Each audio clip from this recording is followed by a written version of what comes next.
Danes je z mano predstojnik Centra za zdravljenje odvisnosti od prepovedanih drog, dr. Andrej Kastelic. Govorila bova o drogah, ampak prosim, ne vas lahkotnost tega pogovora ne zavede. Govorimo o zelo resni stvari s težkimi posledicami, tako da ne se drogirati.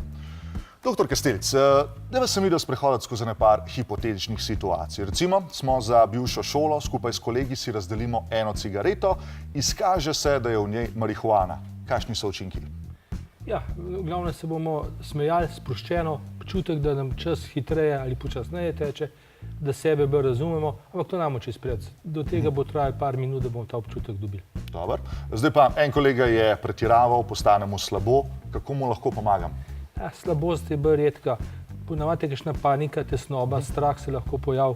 Drugače, marihuana sama po sebi ob enkratni uporabi ni toliko nevarna, da bi se kar nekaj zgodilo. Razen, nikoli ne veš, kaj je zraven. Dobar.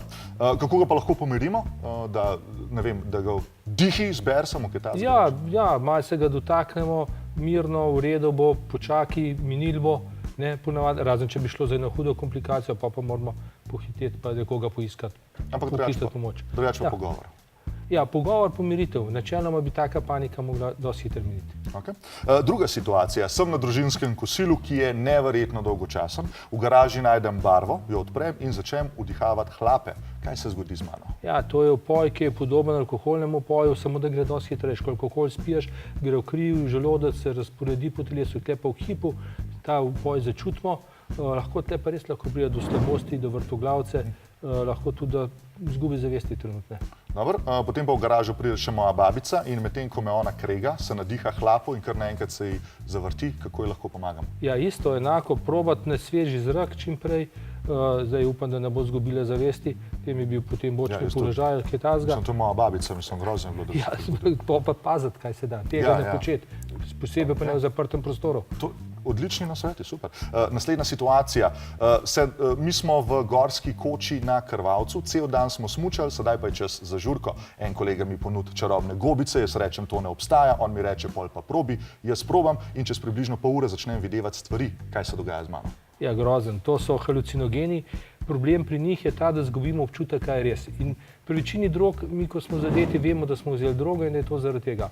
Pri teh halucinogenih, kamor pod LSD, gobice, peyote, kaktus in tako naprej, ali pa tudi te nove psihoaktivne substance, mi mislimo, da je vse res. Lahko nas spet pane panika, lahko se počutimo ogroženi, lahko vidimo in slišimo stvari, ki niso res. In seveda, moj kolega je spet pretiraval pri temu, pojedel je preveč, kako mu jaz lahko pomagam? Ja, samo biti ob njem, ga pomiriti, lahko da bo treba poklicati zdravniško pomoč, ker lahko pride do take panike, da človek postane samomorilen, agresiven, se mu dogajajo stvari, ki jih sicer ne bi počel in to je nevarna situacija. Res moram merkati na svoje prijatelje, mislim, grozno. Dobro, naslednja situacija. En četrtek v Ljubljani gremo v klub, za hec probamo MDMA, ki je oblika ekstazija, kar naenkrat se mi zgodi kaj? Ja, dobim ta občutek, da sem dobro povezan z drugimi. To so droge, ki ti dajo občutek. In tisti mladostniki, ki imajo težavo s tem, da imajo občutek, da so drugačni, spremenjeni, da jih noben ne razume, noben ne mara, jim dajo ta občutek ekstazije, te priljubljenosti in to je nekaj novega. In zato jim to jemljajo. Sam prej ste rekel paziti nad prijateljem, nas ne moš paziti. Definitivno. Hvala lepa, dr. Kastelic. Nadaljevanje tega intervjuja in razbijanje nekaterih mitov pa si lahko ogledate na našem YouTube kanalu Osvežilna fronta. Za konec pa še ena misel. Jemanje drog je podobno laganju. Za kratek čas rešiš svojo težavo, ampak dolgoročno pa se boš zaradi obeh stvari znašel v še večjih težavah. Sam ne jaz drog. Raj gledajte naš kanal.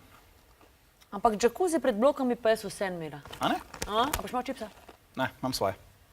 Cool.